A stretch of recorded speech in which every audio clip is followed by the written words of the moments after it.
We've already had a look at how to create a new quiz or form. What I'm going to do here is go through some of the different question types that I can create in a Google form. So this is currently set as a quiz, which means I can provide correct answers and that will assess automatically, which is a huge time saver as a teacher, huge time saver to be able to get the form or the quiz to do some of the marking for you. Obviously not foolproof, but can certainly take some of that time away. So if I put in my question here, now you see it's automatically set to multiple choice, and I can type in a question and then provide an answer. So I'll put that on the screen just now.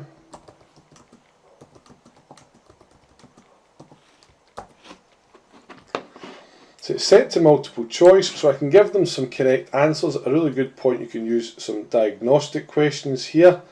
So I'm going to go, they could perhaps choose 55 as a wrong answer, because they see the two numbers sitting side by side. 10 is the correct answer, and I'm going to put in, let's say 15 as another wrong answer. Now beside each question here you can see I can add an image. Now again, depending on the level you're working at, but it might be useful.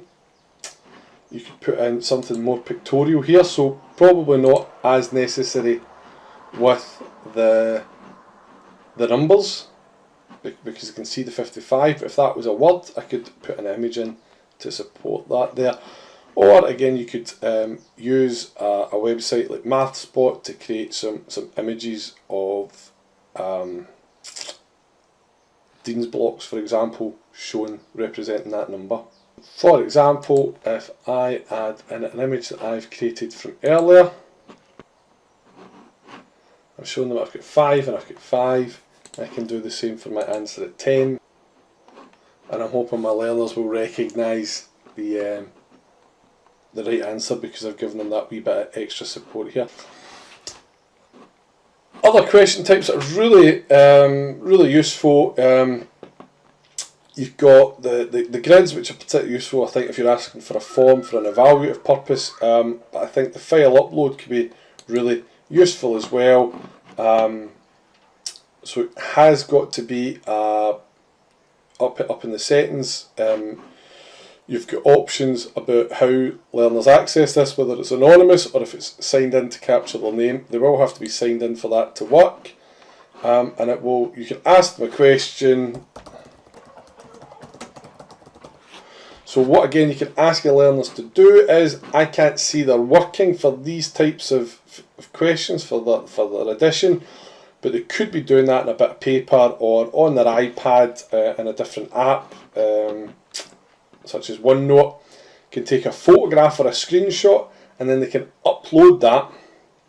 Upload an image or a video, just anything that's on their device.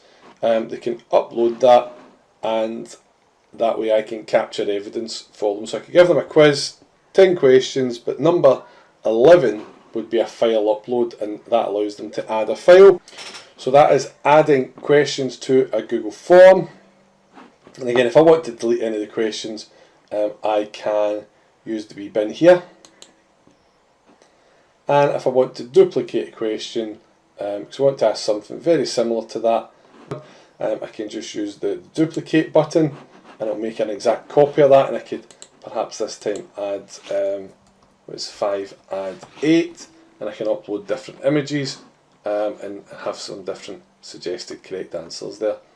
So there's a wee overview of adding some questions.